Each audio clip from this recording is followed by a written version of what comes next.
justice for all. Remain standing.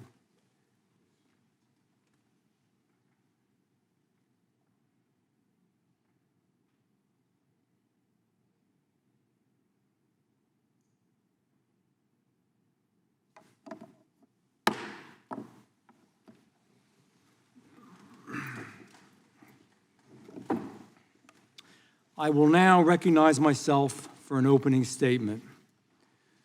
Welcome again, everyone, to today's committee hearing. I want to thank our witnesses. I want to thank you for being here. Time is precious.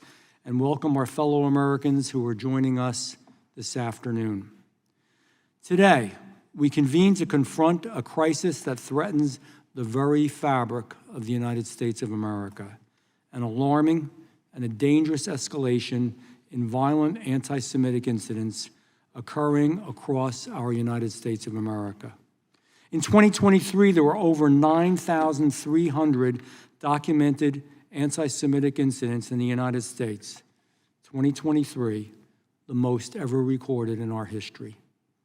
And while Jewish Americans represent just 2.4% of the population, they are nearly the target of just about 70% of all religious hate crimes, according to the FBI. That's based upon 2023 statistics as well. It's not speculation, it's data, it's real, and it's getting worse. We've seen it in Boulder, Colorado, where a peaceful gathering to raise awareness about hostages held by Hamas was attacked with firebombs. We've seen it here in Washington, D.C., where two beautiful Israeli embassy employees were murdered. They were shot and they were killed.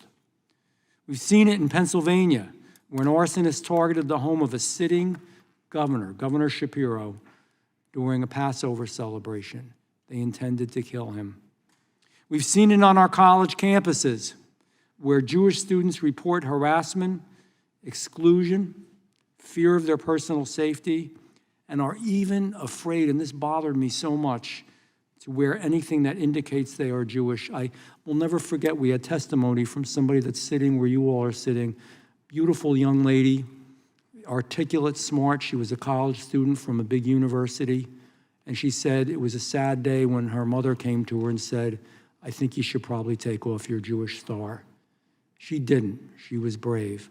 But the fact that we even have to think that way. According to the Anti-Defamation League, more than 500 protests sympathetic to Hamas has occurred on U.S. campuses after October 7th.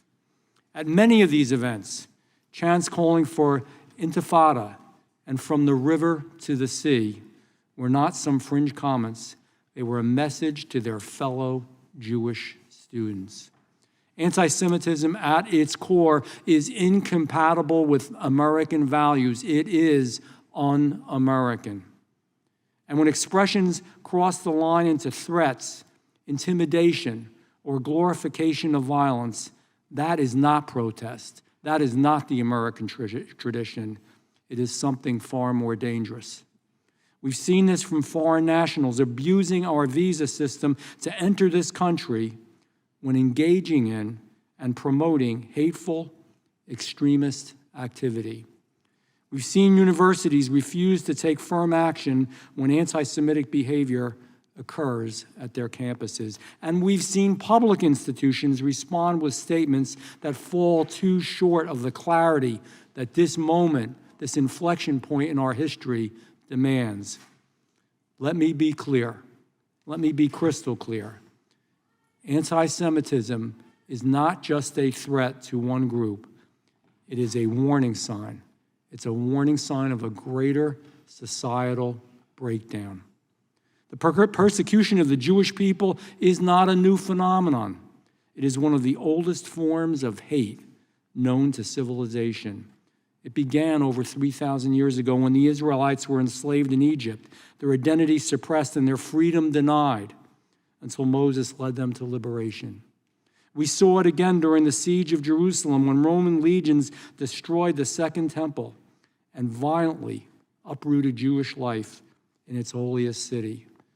We saw it in Spain during the Inquisition in 1492 when Jews were forced to convert, flee, or face execution for for practicing their faith.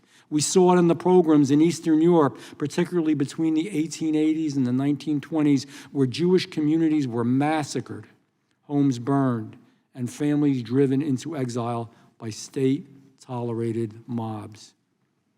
To the atrocities of the Holocaust, where 6 million Jews were murdered by Nazi regime. And we have some professors in some universities that deny that any of this or that all of it ever existed.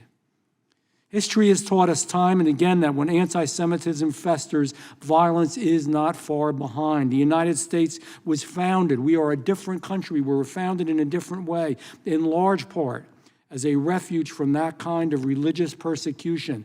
Our founding fathers enshrined freedom as a core, as part of our religion, as a core tenet of the American experiment. This is everything that America doesn't stand for. At that time, it was unique yet deliberate to move to do so. America stands apart from so many other nations because it is committed from the beginning to the idea that people of all faiths should be able to live without fear or coercion or violence.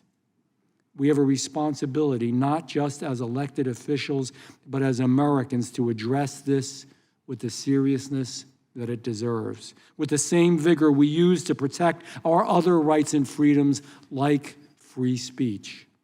This committee should speak out with one unified voice.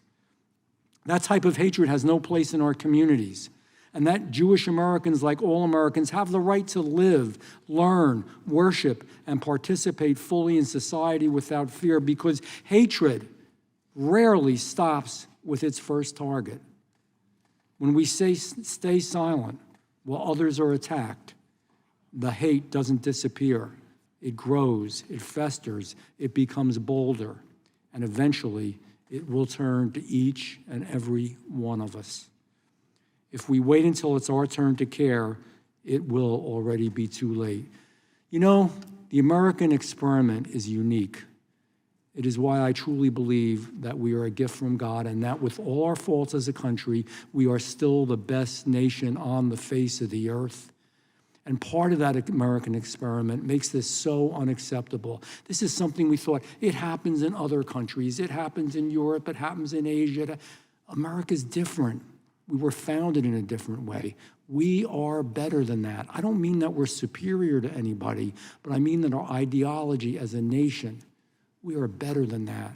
We don't expect that here, and we shouldn't expect it here, and we shouldn't tolerate it here.